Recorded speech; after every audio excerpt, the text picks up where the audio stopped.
So you just beat the hell out of New England. Take me back to that terrible moment that you had. Wait till Wednesday for that? What were the emotions you had? Even Monday. Even Monday. Okay, but so forgetting the question, the point remains that was a terrible day. And Dak has had a lot of really good days since then. That was not a good one. And that will stand out in your mind. Well, I'll start with you as a quarterback. I mean, if a team has had your number, and now you're going in there Sunday night in a game that a lot of people, well, that everyone is obviously pointing to as one of the biggest games of this early season, what is in his head? Yeah, I mean, if you're Dak Prescott, you got to make sure that pissed offness that you have doesn't force you to go out there and make the same mistakes that you've made the past 2 times that you played them. So he has to show that the expertise that he has of the offense right now, the handle he has on it, he's playing at a high level. Yes. He really is. Absolutely. And he can't go into this game and turn the football over. I know we talk about Dak and his turnovers more than really any other quarterbacks, not named Josh Allen. But if he protects the football, it gives this defense an opportunity to make sure that they can potentially play with a lead. And on defensive side of the ball, they have to stop the run. Christian McCaffrey is an MVP candidate right now, the way that he's playing, and they're going to try to bully them. The Niners are going to try to bully them just like the Cardinals did, and the Cowboys defense has to show that they're not just finesse and that they're not just going to rush the passer, but that they can stand 10 toes down and stop the run. They played well against them. The defense played well against the 49ers in the playoffs last year. The issue was them getting stuff going offensively. But, yeah, what we saw against the Cardinals is going to be concerning for the Cowboys going into this game. I suspect they will get up for this game in the way that Micah Parsons suggested that they did not for the Cardinals game. It's going to be a big matchup, but there's a lot of things on the line. It's not just their reputation and Dak's pride. It's also a home field advantage in the playoffs. This is a game that you need to win. Whatever team wins this game puts themselves in a much better position to get to the Super Bowl. That should be the talk, right? The talk. Anytime you play in big games, I did this throughout my career, right? Whoever you're playing, whether it was the Ravens, the Patriots, you name it, Chargers, you know you're going to face them at the end of the year. That's the conversation. The win matters because of home field advantage, you playing at your place. Let me just say this about Dak Prescott, right?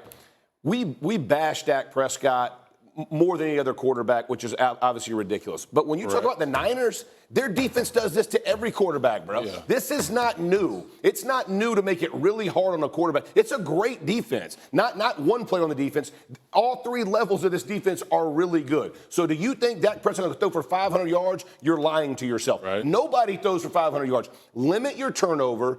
Give yourself a shot at the end. But do not expect Dak to come out here and just torch this defense because nobody does. It's just that's not what you're looking for. You're just looking for consistency out of his position. Yeah, 100%. And what I would say is even more so for the Cowboys, we do know that when they get a lead, oh, my goodness, they're a massive problem with their pass rushers. So for the Cowboys, they have to be better in the red zone. No doubt. Now, I've said that they missed Zeke last week. They were 1-4 again in the red zone this week. It doesn't matter who's in the lineup for them on the offensive line, whether it's their Hall of Fame starters or their backups. They are struggling in the red zone.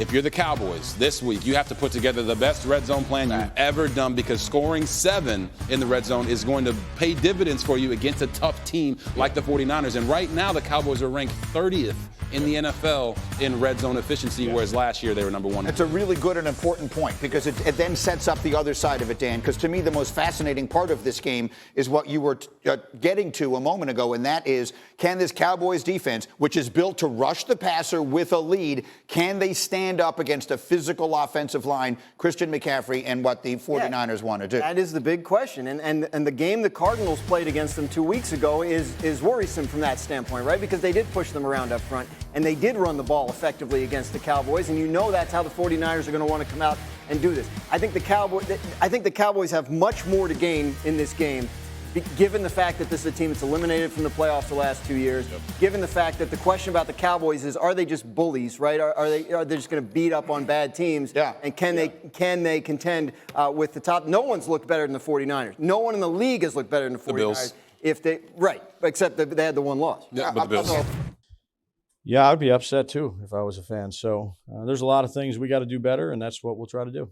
Do you feel like this season is starting to spiral a little bit on you guys? Yeah, it's the first quarter of the season. There's a long way to go, but certainly a lot of things we got to do better. You're not just losing games, you lost by 40, 18, and 21. I know the scores, Jordan. I got you. Yeah, not good. So a lot of work that needs to be done. Yeah, Jordan. Take that, Jordan. I know the score's Jordan. That's when you know the coach is mad.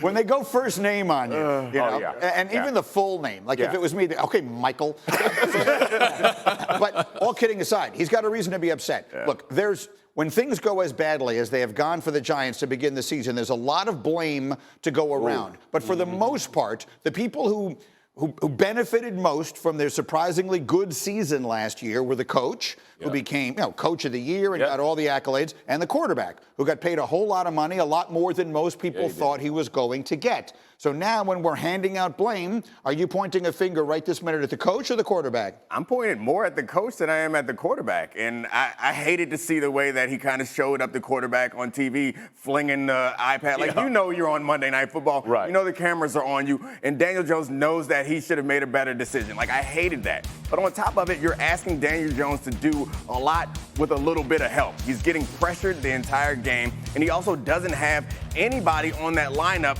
that he can just give the ball to and that he can trust that they're going to do something. That's what Saquon does. Yeah, right. And that's what you look at Stephon Diggs for Josh Allen. Like a lot of our best quarterbacks, with the exception of Patrick Mahomes, they got somebody where when things are in trouble, they got a dude. Just throw it over there, hand it over there, do something. So you're asking a lot of Daniel Jones. He could be better, obviously.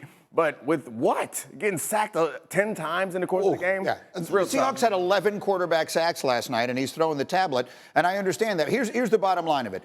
The Giants' two best players are their left tackle and their running back. Yep. You can pay the quarterback whatever you decide to pay him. But at the end of the day, Andrew Thomas and Saquon Barkley, in either order you want, are the two best players on the team, and neither one of them are there. Right, and they're paying Thomas like it, too. Like, he got a new deal, ironically, the day after Saquon Barkley showed up to camp without getting a new deal. So that tells you how they value the positions. Look, there's not a lot around him. That is true. I think the Giants I think they're probably at a different part of their sort of rebuild than last year's record and success would maybe indicate to people, right? Like, that may have inflated hopes. Not that they should be this bad. They shouldn't. They're playing very poorly. I'm sure Brian Daboll would tell you they're coaching very poorly. It's a total system failure when you have 11 days to prepare for a game, and that's the game you play. But they do need more. They need more at wide receiver. They need more on the offensive line. They need those guys come back healthy. It could be a long year. We talked about it. The schedule for them much tougher this year, and the circumstances, they have not started out obviously very well. Let me make that specific. Hembo just sent me this. Our football power index, our analytics, project the Giants not as the second worst team in the league, but we project them to have the second worst record, ahead of only Carolina, based upon their difficult schedule. We actually project them to be an underdog in every remaining game this season. Wow. So it does bring up the question, if they wind up in a position to draft one of the really good quarterbacks in this draft, Caleb.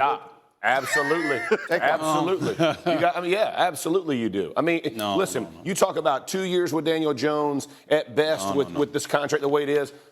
I'm telling you, he's a guy you can win around. He's not a guy that you're going to win. If you think one of those guys is a guy you win because of, you have to take him. Yeah. Like, that's a no-brainer in the NFL with where you are. And here's the situation you're in.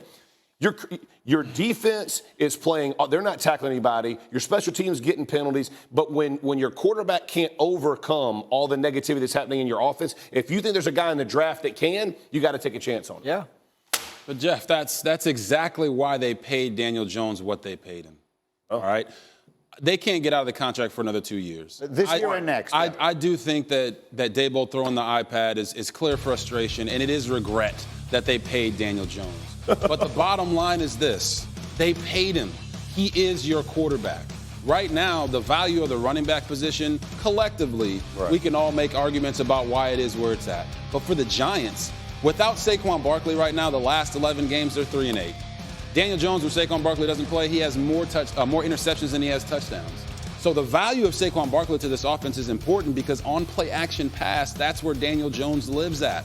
And honestly, it's where most quarterbacks live who aren't named Patrick Mahomes, Josh Allen, and even those guys when they play at their best. It's because they're able to play action pass effectively. So when you say, hey, they should go get a new guy, it's like, well, why'd you pay Daniel Jones in the first place? Daboll has to figure out a way to make this work, and it's about their offensive line. You're an offensive lineman. Yeah. O-linemen matter. 3 of their 5 starters were out during this game. For sure. So there's a lot of things that are going on, but they're asking Daniel Jones to play like he's a $50 million quarterback, and he's not. It's a $40 million quarterback. Exactly.